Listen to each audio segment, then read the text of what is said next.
Creative Media. السلام علیکم ناظرین، آپ دیکھ رہے ہیں عام شہری یوٹیوب چینل۔ ہماری مزید ویڈیوز دیکھنے کے لیے چینل کو سبسکرائب کریں اور بیل آئیکن کا بٹن دبائیں۔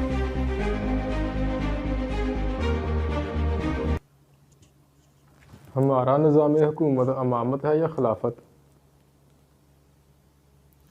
اگر اسلام کا نظام قائم کرنا ہو پھر تو سمجھ میں آتا ہے یہ اختلاف کہ ہمارا نظام حکومت امامت ہونا چاہیے یا خلافت، پر جمہوریت میں اس اختلاف کی وجہ سمجھ نہیں آتی۔ پھر ان فرقوں کا کیا؟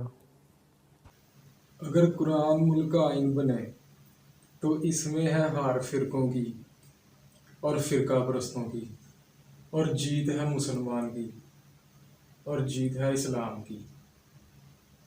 ملک کے سربراہ کا نام خلیفہ ہونا چاہیے یا ولی فقیہ؟